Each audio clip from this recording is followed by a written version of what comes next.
राष्ट्र के प्रति भी अपनी जवाबदेही का भाव हम सबके मन में होना चाहिए। राष्ट्रीय संपत्ति को नुकसान नहीं पहुंचाना चाहिए। ये मान के चलिए वह राजकीय संपत्ति या कोई सार्वजनिक संपत्ति किसी व्यक्ति की नहीं, समाज की संपत्ति है, समाज के कंट्रीब्यूशन से बनी हुई है, उसका नुकसान नहीं होना चाहिए। कोई नुकसान करता है तो उसको टोकिए, अगर कमजोर पड़ रहे हैं तो उसकी कंप्लेंट करिए कि फलाने व्यक्ति ने उसका आज तो आपके पास मोबाइल फोन आ चुका है,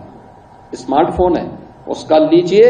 और वायरल करिए उस व्यक्ति की जो सरकारी संपत्ति को नुकसान पहुंचाता है। बाकी उसके पोस्टर और उससे वसूली का काम हम अपने आप करवा देंगे, क्योंकि संपत्ति बनाने में और उसको आगे बढ़ाने में मेहनत करनी पड़ती है। जब केंद्र और राज्य सरकार मिलकर के प्रयास करती है तब ये चीजें आगे बढ़ती हैं,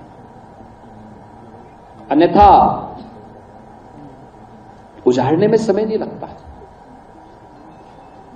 और ये सार्वजनिक संपत्ति राष्ट्र की संपत्ति है, हम सबकी सामूहिक जवाबदेही का हिस्सा है, उस पर हमें ध्यान देना होगा। तो एक सामान्य शिक्षा को संस्कारों के साथ जोड़ना, शिक्षा को तकनीक के साथ जोड़ना, शिक्षा को स्पोर्ट्स के साथ जोड़ना,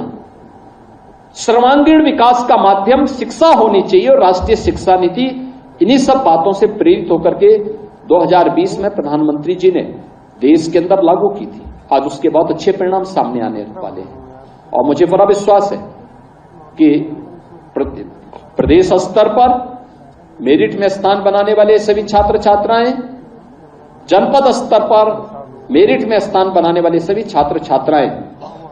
या स्पोर्ट्स में भी और अपनी मेरिट में भी, स्कूली मेरिट में भी जिन्होंने स्थान बनाया है, उनके अभिभावकों को, उनके गुरुजनों को और उन सभी छात्र छात्राओं को मैं विशेष रूप से बधाई दूंगा, अपनी शुभकामनाएं दूंगा और विश्वास करूंगा कि उनकी ये मेरिट अनवरत इसी रूप में आगे बढ़ती रहेगी, जिससे आने वाले समय में आप प्रदेश और देश का नाम और आगे बढ़ाने में